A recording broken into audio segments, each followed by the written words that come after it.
The impact of good storytelling changed the trajectory of my life. Show the audience the fork in the road. You don't think a 2-hour technical session after lunch, perhaps? Absolutely not. Okay. What does this look like without any slides? Exactly. Let's start there. And that's where I realised that storytelling has a real power.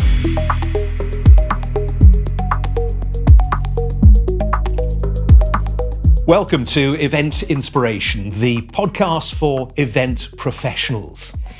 Let's start with a controversial suggestion. In this age of social media and AI-produced content, the reality is that live is back. The fact is now that many believe that live will become an ever more powerful part of the marketing mix in the future.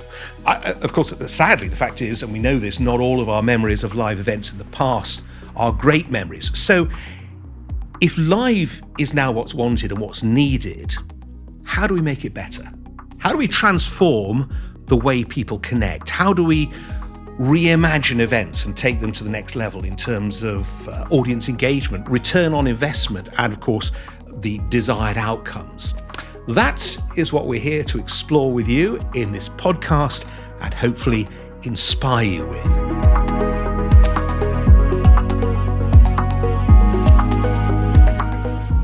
So today we're asking, how can storytelling transform events into experiences audiences actually remember? What is it that enables an audience to feel something rather than just hear it? How can event professionals like yourself create stories that last long after the stage lights have dimmed, and events that manage to achieve that step change in brand management? I'm Michael Colley, a broadcaster and perhaps more importantly here, a presenter who has spent days, well, probably weeks, well, years really, telling stories on television, radio, and on stages at conferences around the world. And with me, Helen Packham, a communication specialist, TEDx curator and coach, and psychology is your big thing, isn't it? It is indeed. It's at the root of everything. And human behaviour.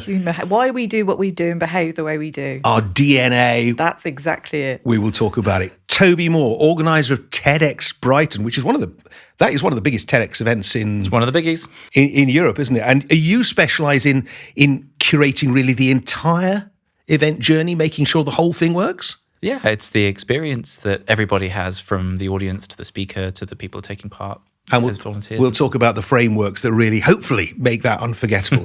And Roger Price, Managing Director of global event management agency TTA. Your career is an interesting one, isn't it? Because starting off in sales, you've moved into media production, large-scale event delivery. I guess you've seen it all the way through, the insights. I have, but I feel like I've never really had a job because it's all been fun all along the way.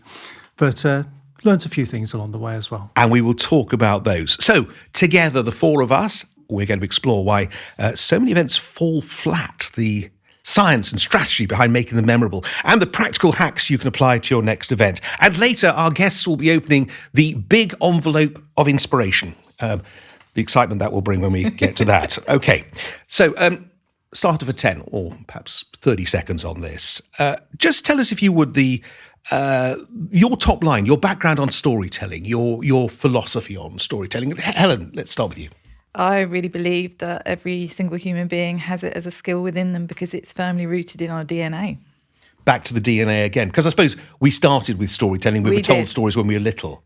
And our ancestors used stories to make meaning and bring us together. And so it's an ancient skill that we all possess. And later we must talk about the effect storytelling had on you, which was Huge. We will come to that. Toby, storytelling for you, your philosophy, your background. It's mixed. I mean, I actually have a slightly double-edged sword approach to storytelling, or feelings about storytelling, because I think it's both useful and gets in the way sometimes as well. Ultimately, what I want my work to do is to change people's minds about things and change what people pay attention to. And again, I think stories can be helpful and beautiful, and they can also be a hindrance and get in the way of how you approach that too.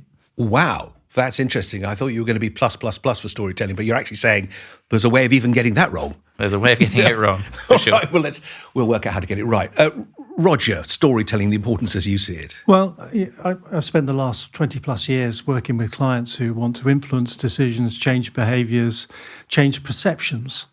but sometimes they forget the art of storytelling. If it's in their DNA, it's hidden deep down in their DNA, and sometimes they don't communicate the way that they should communicate to get those messages across. Well, we will extract it out of the DNA, hopefully not too painfully, over this podcast. Today, then, we're going to talk about the problem, the process of sorting it, and the result when things go well. So, the problem, first of all, the problem that events face, let's talk about that.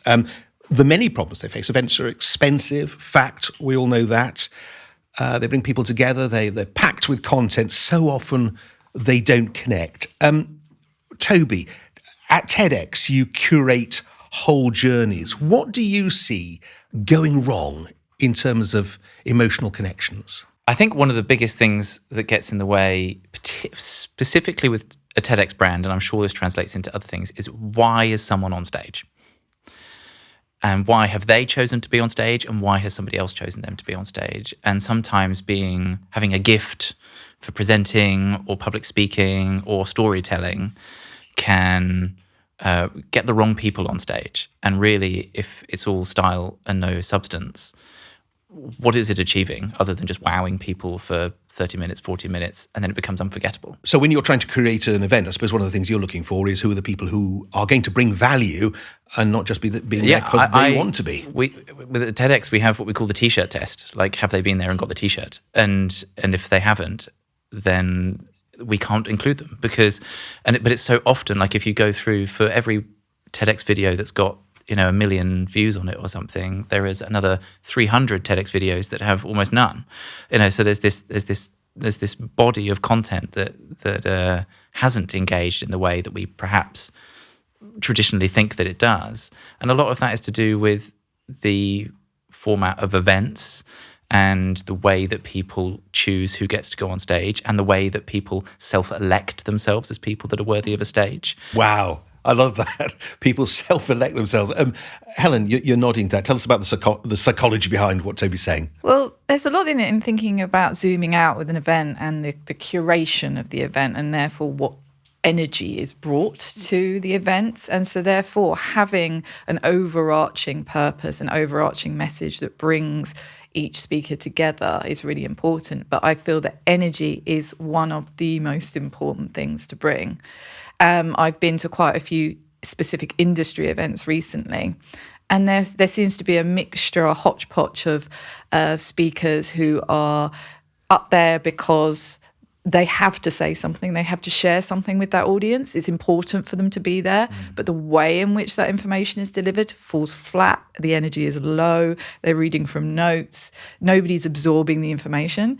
And then they might bring in a keynote speaker who has the energy, but isn't necessarily connecting with the overarching theme of the event. Yeah, They just have something. Yeah. They just have something cool and hooky to say. Yeah, and they found out a way of. We are painting a terrible picture of the events for our but it's a real audience. But we're talking about the problem. Exactly. This is a massive, massive problem in terms of how people that organise events decide who gets to go up there and say things. Roger, you were nodding to that. Some of that as well. Yeah. One of the things I've said to clients is nobody likes to go to a dinner party and be sat next to somebody who talks about themselves all evening. No, definitely not. And very often that's what happens at an event. It's true. And it's not about talking about what you want to talk about. It's about actually trying to connect with the audience and engage with the audience, the art of storytelling, finding that DNA. And it's so often forgotten. So we've already picked up a number of problems here. We've got people who are the wrong people to be there. We've got people who aren't speaking with energy. We've got the lack of thinking about the audience. And Roger, you work a lot in technology sectors, pharmaceutical sectors, which are sort of have to be pretty content heavy, I would have thought. What are the problems there of audiences kind of losing it and turning off? What are the difficulties that can be faced? Well, when I say about people talking about themselves, it's actually talking about their company or their technology or their science. And sometimes the science or the technology is transformational. It's absolutely fantastic technology. It changes the way organizations have run. It changes people's lives who are suffering from diseases, extends their lives. Absolutely transformational. But the speakers sometimes get bogged down in the technology and the science because they are immersed in it. It's what they do every day. Whereas the audience is more interested in outcomes. What does it really mean to them? So a good example is last year we did a bit of work on quantum technology. Now, quantum computing is a really fascinating thing. It's highly complex. It's mind-bendingly complex. You're not going to explain it to us? No, I'm not. No. No. We'll take your word for it. Yeah, no, I'm not. But I sat through watching a speaker try and explain quantum to an audience, and you could see the audience flagging, the shoulders were going down, people were looking at their phones. And then there was a little bit of a Q&A afterwards, and somebody asked the question, so what's the biggest difference you think quantum computing can make to society? And he said, healthcare. It's going to absolutely transform healthcare. And he went through all the different things it will transform because of, a quantum computer can do in a couple of minutes what 5 supercomputers need a week to do. And so it will solve an awful lot of health problems. As he talked about that, the audience sat up. You could see it. They were engaged. The energy people goes stopped up. looking at their phones. It was completely different. And that's what I mean. He was talking about outcomes. And he completely engaged the audience. When he talked about technology, it's a bit like knowing how your car works. And yet the background of this was technology, but it's how you bring it to life. So Helen, Yes. Tell us about the psychology that would have been going on there. Well, I was brought into a pharma company to help them with this very thing. Their communication was very, very data heavy. Their presentations were full of statistics, and their updates were very internal, very scientifically focused. And they were talking about life-changing products for customers. And so I asked them to put themselves in the minds of their customers. It's the same as putting yourself in the mind of your audience and tell the story, the journey of this product and how this has come to be and how that's going to help the customer. And you completely flip it around from here are the statistics, here is the data, which is boring and has no energy, to here's a human being at the end of this journey. This is how it's going to impact them. And particularly with pharma, with the products that are being produced, you can really connect psychologically by telling a story. Getting instead. inside your audience's head is a really good mantra. We'll get on to the process and indeed the results Yes. of that in a moment. I'm going to throw a suggestion you're all going to shoot me down for, but presumably putting lots of data on a big slide behind you, I mean, that surely will help. Does it help Not at all? at all. No, definitely not. Data should not be on slides. How many of us have seen big lists of numbers and graphs behind? I saw one this morning. I was going Did you? through a client presentation this morning, and they sent over their first draft, and there's like 3 slides of graphs with about 83 lines on them, that sort of thing. One of the things that I love to talk about is like, well, what does this look like without any slides? Exactly. Let's start there, Yeah. and then let's add to enhance rather than build. And I think we're trained in the corporate world to start with slides. Slides give People you the use- backbone of the story. People use them as a crutch. They use them as a support tool to remember what they're Yeah. going to say, and therefore that then feels stilted and it Yeah. lacks in energy. Yeah, and then for some reason you then use it as a prop for the audience Yeah, to exactly. lean on Yeah. as well, and then you end up sort of going, well, if you look And here, looking at the yeah, slides. what's that about? I know we're swimming around in the swamp of problem land at the moment, which is pretty terrible. But this is realistic, isn't it? And one of the problems I find is that there's a confusion between, let's take PowerPoint as an example, but PowerPoint where it's used as a briefing tool and PowerPoint where it's used in, they take the briefing tool that they might have sent out on email and they happen to have used PowerPoint or whatever as the platform. That's it. And they go, well, that'll work fine on the big screen. And Roger, you must have had many conversations with people who want to do that and try to persuade them that is a problem. We've tried to say no PowerPoint, or no text PowerPoint is a good one. yeah. Just take the text Image out of it. only. Image only, Yeah. and use images to try and convey and talk around the imagery. Right. Is a good mantra for presentations at events, but very rarely followed. Yeah. And going back to people who are asked to speak because of their position or whatever, they default to what they know. And what they know is text-based PowerPoint. And that's what they feel comfortable with. They don't like going out of their comfort zones, particularly when they're talking to hundreds of people. So we know the problems then. how do we fix them? What is the process for getting it right? And I think the question perhaps we can turn to now is when and how does a good storytelling fit in with this process of sorting it? Helen, we hear a lot of things, frameworks we can work on, like the golden circle, the 4 pillars of story, which may or may not be known to people joining us on this podcast. Tell us a bit about that. Is this a starting point? Is this in there somewhere? Frameworks are a very good way if you aren't someone who feels confident with public speaking and you do rely on slides to help you through. Applying a framework to what you're talking about means that you've got a structure, but it still flows. So the golden circle is Simon Sinek's Start With Why. I use a similar version. I use Format by Bernice McCarthy. The psychology behind that is if you're always starting with why with an audience, you're going to capture most of the audience's attention straight away because they're going to understand why they are there and why they are listening to you. They're going to sit up, listen, and be more engaged. So starting with why is really important. And then if you do have information that you need to share, you can move on to the what, then the how, then the what if. And those things work really well with briefings. Other structures, the 4 pillars or a simple journey story helps people to understand where you started, what the stakes were, and what I call the elixir. What did you bring back? What is the message that you have as a result of that journey? And that can be a business journey, that could be a project, that could be a timeline.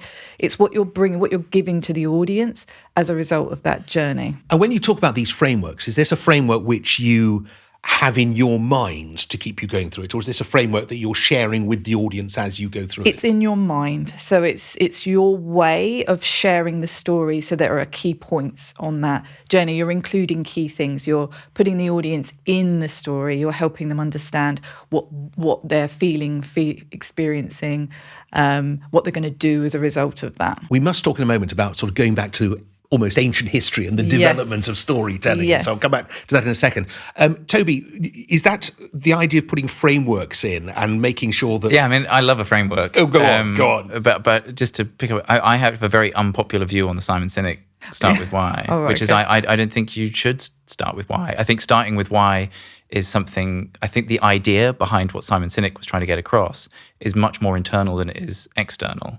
If you don't understand why you're doing something, then you cannot go forward and define the why. But Helen, you are saying that, aren't you? You're saying it's an internal... No, but when you're describing something to somebody else, creating an expectation from the beginning is far more important and has much less risk attached to it from a confusion point of view.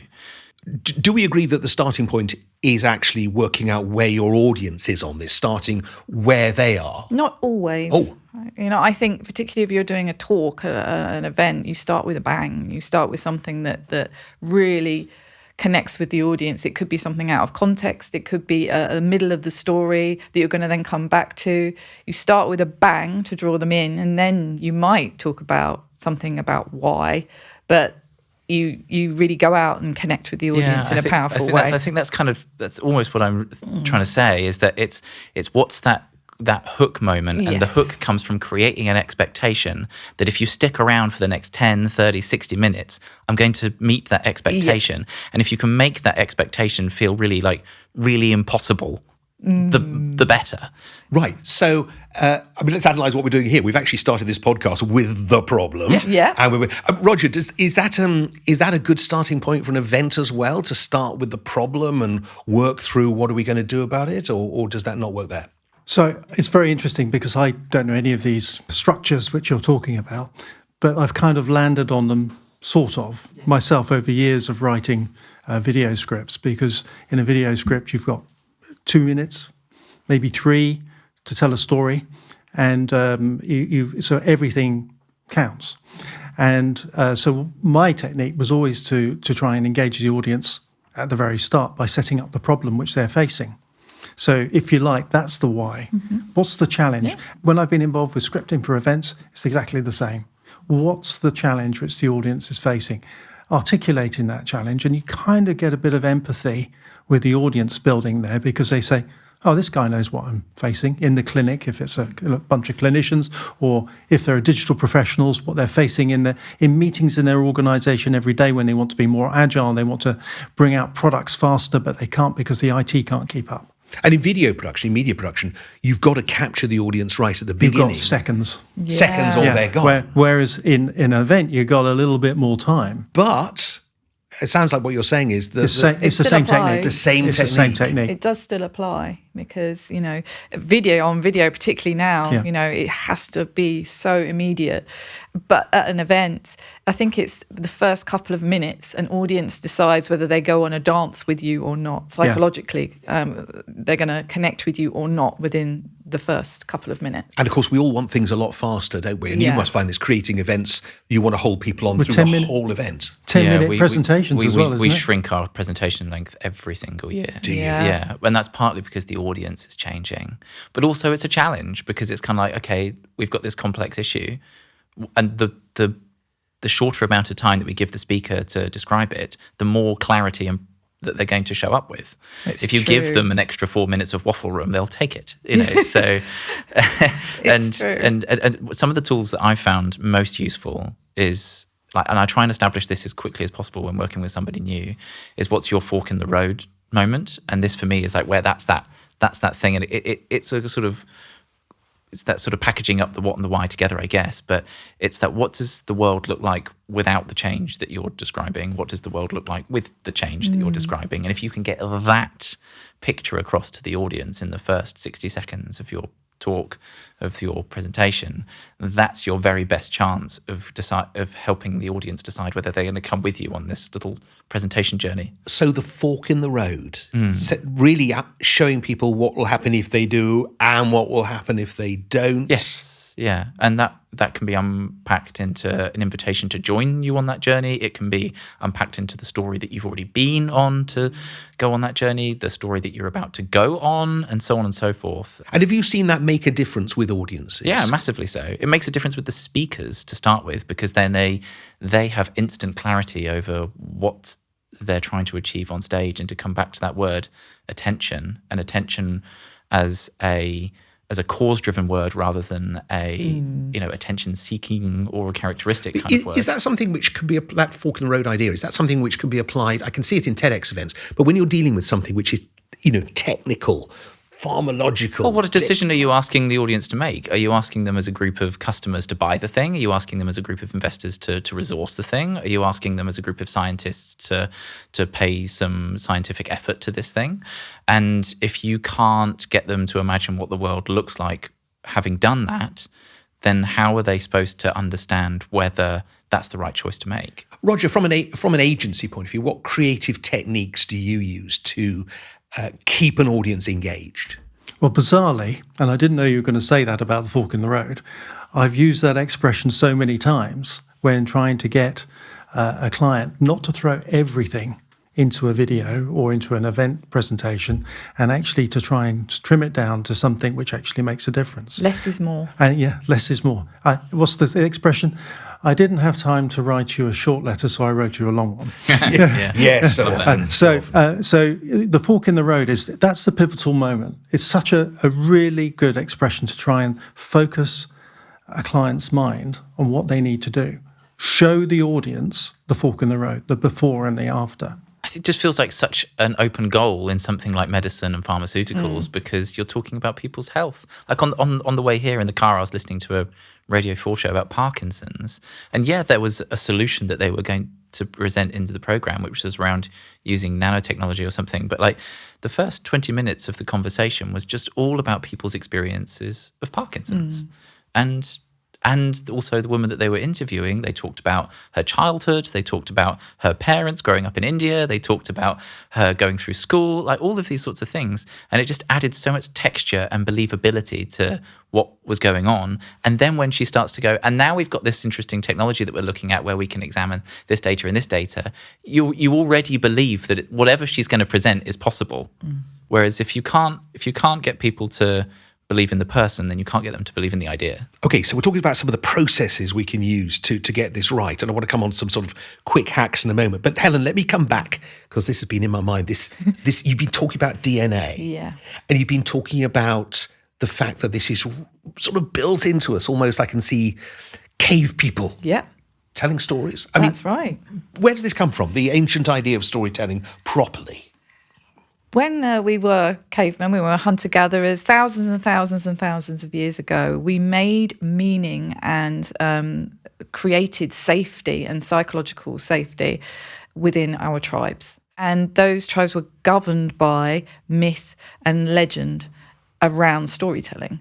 Stories enabled us to understand what berries to go for and what to not, what the burning orange ball in the sky meant, what the winds meant, and that all created meaning and belonging. And so the ritual of being around fires, of creating stories on walls, has been handed down through thousands and thousands of generations. And so it is literally a DNA deep skill. However, a lot of us have lost that skill because we haven't had to work that muscle. In modern Western, the working worlds, we've lost the ability to tap into it, but it is there. Oh, well, the problem there, of course, was the cavemen didn't have the internet. They couldn't go onto Wikipedia. They could have just looked it up. But even though we have that now, we've still got to tell stories. Stories are what stick. Stories are the most important thing to bring us back, to create, to go back to our artisanal strengths, to not use AI to tell a story, but to rely on our intrinsic human skills. Okay, well, let's come to the end of this section on process. Before we do, just a few quick hacks. Things like how do we avoid overuse of PowerPoint? Go on, Helen. For me, simplification is one of the most important things, and I help my clients create sticky sentences. The sticky sentence is a phrase which can be distilled into a message that you can use and come back to within your talk, so that people can then repeat that online and in their groups after the event. I did it recently as an experiment in a keynote that I delivered with the phrase "turn left." And I repeatedly used that in different ways. And then afterwards, when people were tagging me online, they were using that phrase. This was what, a seminar on the highway code or something? No, it was how you can go left with your ideas in your industry where everybody else is going right. I see, yeah. It's where you can uniquely express your views. But that stuck. That stuck. I think we should do a whole podcast on sticky messages, or on messages, sticky phrases and so on. You want something, because you can't remember a whole keynote. There was a study done recently, 78% of keynotes have left someone's head by the time they leave the event. So people aren't going to remember everything you say, but if they can remember one thing, one golden nugget to take with them and do something with, then that's really powerful. Roger, it's about the power of the content and how you're delivering it, isn't it? That energy. What's your thought on the quick hack? First of all, get inside your audience's head. Number one, what's the audience, there to learn about? And then my framework was very much is to set out the problem the audience wants you to solve, position yourself as well placed to solve it shortly. You don't need to spend too long on that. And then the fork in the road. What's life like once you've solved their problem and how you've solved the problem? Rather than concentrating on the technology and how it's solved, it's what the outcomes are. So delving there into the process, so important. So assuming we've understood the process then, to make an event work, we've understood what good storytelling is about, what it means and what it achieves. What happens when it actually works? What's the result? How do we know it's landed? Roger, let me start with you on this one, because can you share events, ideas when storytelling has worked that you've seen or you've been involved in, you've pulled together yourself? Well, a few years ago we did take a step back. I was sort of parachuted in quite late, where an IT company was asked to deliver an innovation event to the top team of a government department.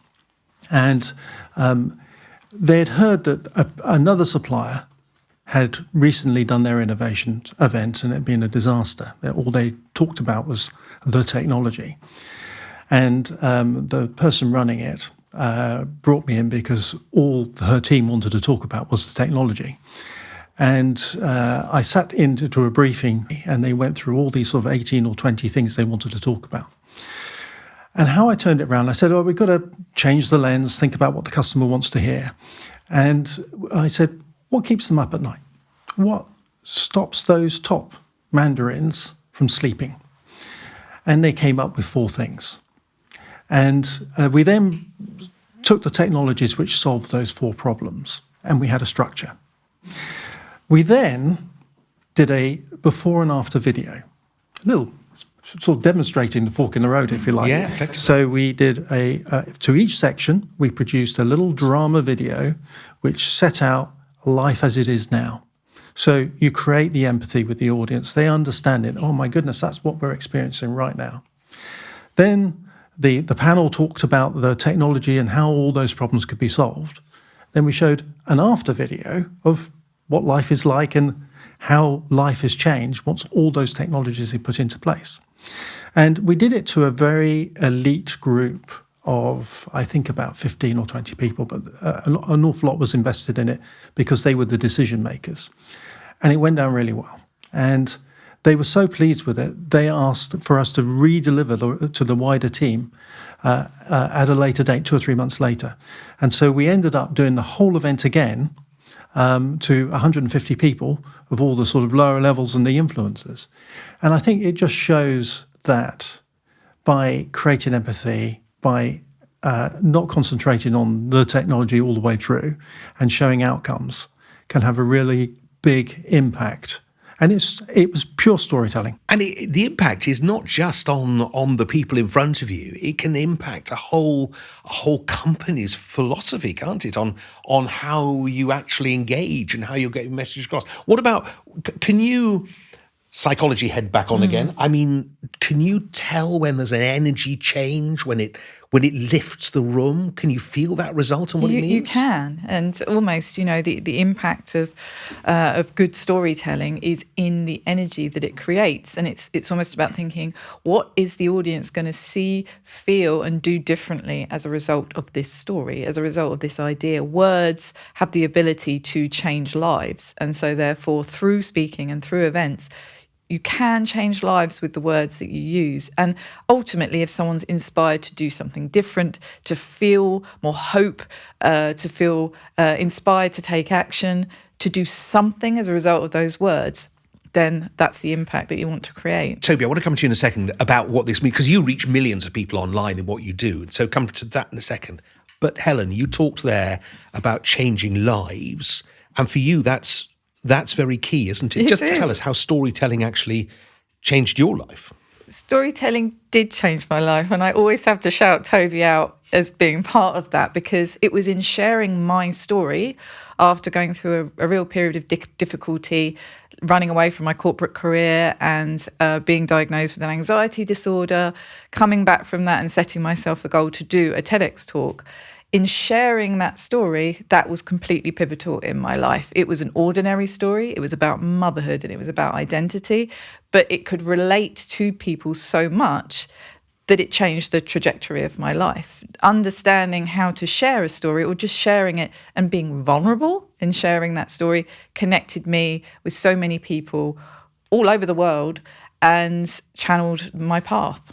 There's a little danger bell ringing in my mind, something Roger was talking about earlier about when people talk about themselves, but there can be a real reason where, and probably only if it's going to make a difference to that audience. It's what's the elixir. Yeah. What happened in terms of the effect? You said this was picked up by a lot of people. Yes, that could relate to the journey and therefore help me to pick up the skills that I thought I'd lost in my corporate career, which involved standing up in front of people every day, using storytelling and things like that, to then go forward and help people to share their stories. And so it was a positive ripple effect. It was in sharing my story with a message, of course, with an elixir to help others, that I was then able to go on and help lots of other people to share theirs. And Toby, you were involved in this. So were you aware of the difference it made? You never know. You never know. Oh, okay. And it's... But I guess you know afterwards.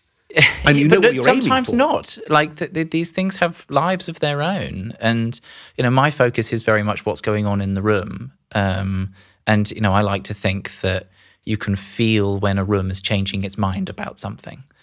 And that's when you know that all of the parts have done their job and the thing is working. Then where these things have their own lives online, that's something else. And that's much harder to control as the person putting the thing together from the very start. But I guess you know, or you should know, if you've looked at the problem, if you've dealt with the process properly, then you should know that result is going to work. And I imagine there must be topics sometimes that you think this topic is so important. If it affects one person out there, actually that is a massive effect. Sometimes you're looking for a wider audience. Is that something that you found? I think it's really hard. I mean, my favourite piece of feedback that we ever got from TEDx Brighton was, it was lovely, but I would have liked to have seen better representation from the witchcraft community. You know, so you never quite know. But what works in the room is often very different to what works on the internet. My first goal is to serve the room, and then the internet can surprise you. And disappoint you. Yeah. Unfortunately, probably most of the time, yeah. But can I say, you've dealt with really, tough topics. Yeah, like suicide is a big one for, I think that's probably our particular talk on suicide, which has probably reached 5-6 million people now, something like that. And you can't, even if whether you look at it closely or you step back from it, you can't deny that that's probably either changed, shaped, or even saved lives. And to have been a part of the creative process behind that is amazing. And you just know, you can feel change, you can feel impact, and it's really important. Roger, how do you feel or know whether that change has happened? I mean, you've got applause, you've got feedback forms. Is that it, or is there more? Well, I actually think you're quite right that you can see the audience change. You can see the audience in an event. You can feel it. You can feel it. You see them sit up. You see the engagement. You feel the engagement, and it's wonderful when it happens. That's when the magic happens. That's what makes our job as an agency so satisfying when it happens.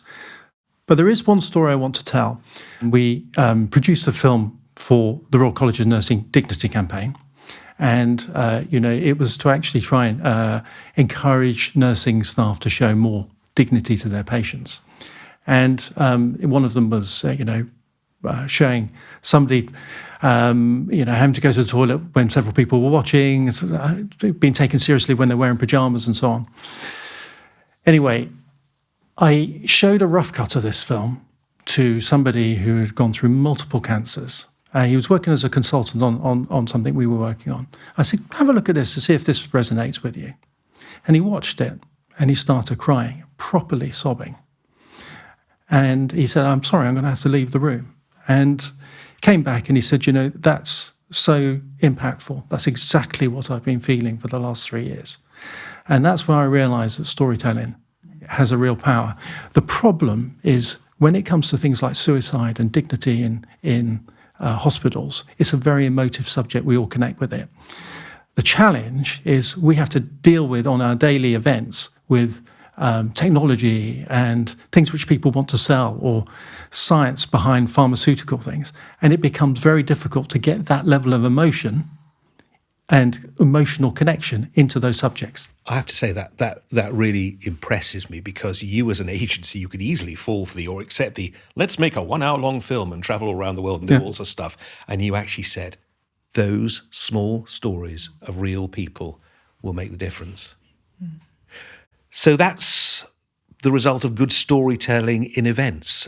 We are now going to open, and I promised to do this at the beginning, the big envelope of inspiration, which I'm going to have to make a huge noise with this microphone and move it because it's under the table. And also, it's not a big envelope, actually. It's a small envelope, but never mind. So what I want you to do, Toby, you're in the middle. All right. I want you to open that envelope. There you go.